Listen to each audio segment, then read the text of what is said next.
Olá, aqui fala Wagner Gaspar do canal Programe Seu Futuro e seja muito bem-vindo à nossa aula de número 43. Nas aulas anteriores nós aprendemos como utilizar a estrutura de decisão if-else, que é a nossa estrutura se não. Mas será que essa é a única forma de a gente fazer um teste e escolher entre um caminho ou outro? Na verdade, não. Na verdade, essa é a forma mais utilizada. Contudo, tem outra forma, chamada de operador ternário. E aí, nesta aula, nós vamos ver como utilizar o operador ternário aqui na linguagem C. Eu vou resolver este mesmo problema, digitar um número e dizer se ele é negativo ou positivo ou igual a zero. E aí, eu vou colocar aqui no meio o nosso operador ternário. Qual que é a cara, qual que é o jeitão desse operador ternário? Perceba que eu coloquei ele aqui em cima como comentário. Nós teremos a nossa condição. Logo após a condição que a gente vai testar, nós colocamos o ponto de interrogação. Lembra que eu mencionei que esse teste que nós fazemos aqui dentro do if-else, ele pode ser entendido como uma pergunta? O conteúdo de A é menor do que zero? E isso fica muito claro aqui. Perceba que nós temos, após a comparação ou a condição que nós queremos testar, nós temos essa interrogação. Logo após a interrogação, o que vem?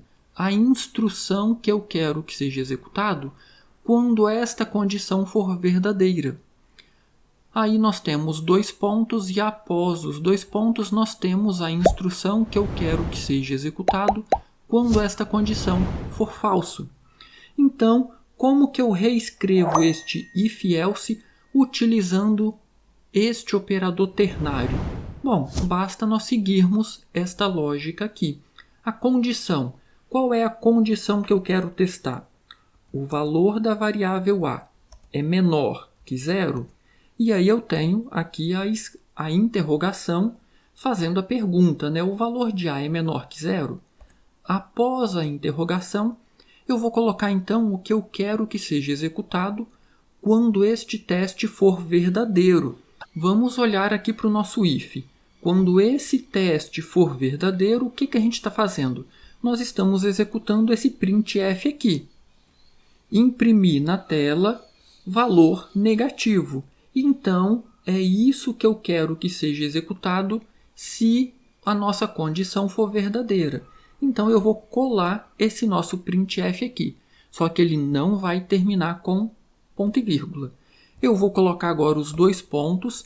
Perceba que é o sinal de dois pontos que separa o que vai ser verdadeiro e o que vai ser falso, ou as instruções que eu quero que seja executado quando a condição for verdadeira e as instruções que eu quero que seja executado quando a condição for falsa.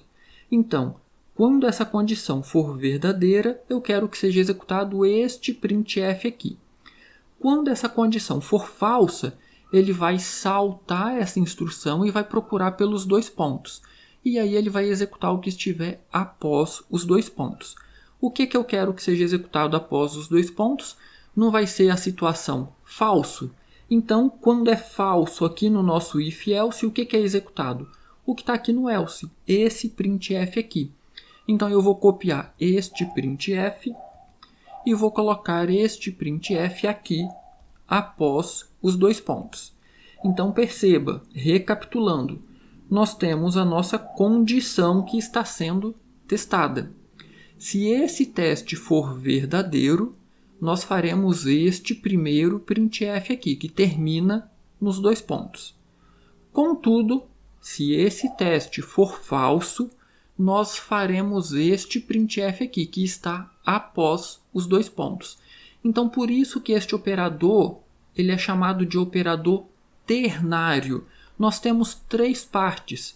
A condição que vai ser testada, o que vai ser feito se a condição for verdadeira e o que vai ser feito se a condição for falsa. Então perceba que nós temos exatamente três partes, por isso ternário. Para diferenciar a impressão na tela, Eu vou colocar aqui um printf para imprimir aqui operador ternário. E aí eu vou saltar uma linha, terminando com ponto e vírgula. E aqui, o que nós teremos aqui, após a execução da linha 18, não vai ser mais do operador ternário, vai ser do if-else. Então eu vou colocar aqui outro printf para separar essas instruções. Vou saltar duas linhas, if-else. E aí eu vou saltar outra linha.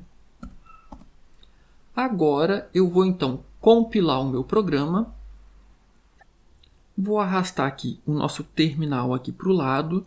E aí, para começar, digite um valor qualquer. Eu vou digitar o valor 5. Então perceba que é um número positivo. Vou pressionar Enter. E aí nós temos, perceba que eu coloquei aqui um acento e eu não tratei a acentuação. Por isso que apareceu um caractere estranho. Operador ternário. O que foi impresso do operador ternário? Valor positivo ou igual a zero. Por que imprimiu isso aqui? Eu digitei o valor 5. Então, aqui na nossa linha 17, 5 é menor que zero? Falso. Então, ele executou esta instrução que está após os dois pontos, que é o que é para ser executado quando o nosso teste for falso. Quando finalizou, então, esta instrução, veio aqui para o if-else, e aí, novamente, valor positivo ou igual a zero. Por quê? Novamente, if, se 5 é menor que zero, falso, então ele veio para o else e fez esta impressão aqui. Agora eu vou rodar o programa novamente, porém eu vou digitar aqui um número negativo. Vou digitar aqui o número -1, vou pressionar Enter, e aí perceba que agora o operador ternário, valor negativo. Por quê? -1 é menor que zero? Verdadeiro. Então ele vai fazer o que está logo após o ponto de interrogação até os dois pontos. Então ele executou este printf aqui. Da mesma forma, temos aqui o nosso if-else, valor negativo. Ele testou se -1 é menor que zero, verdadeiro, e ele fez isso aqui. E aí, da mesma forma, no if-else, apenas o if foi executado. Se o if for verdadeiro, o else não é executado. O operador ternário se comporta da mesma forma. Se o teste for verdadeiro, apenas esta segunda parte aqui é executada. Se o teste for falso, ele salta essa parte e apenas essa parte aqui é executada. E assim, então, nós vimos uma nova forma de trabalhar com estruturas de decisão, o operador ternário. Você já deixou o seu like na nossa aula? Isso é muito importante para o canal, isso indica para o YouTube que você gostou do conteúdo das nossas aulas, que as nossas aulas têm um conteúdo de qualidade. Se você não curtiu o nosso canal ainda, curta o nosso canal. Pressione o sininho, assim você será notificado toda vez que uma nova aula for lançada. E não se esqueça, estudar programação é muito mais divertido quando você tem amigos estudando junto com você. Apresente o nosso canal para os seus amigos, para os seus colegas. Qualquer dúvida, poste nos comentários, eu terei o maior prazer em responder. Um grande abraço e até a nossa próxima aula.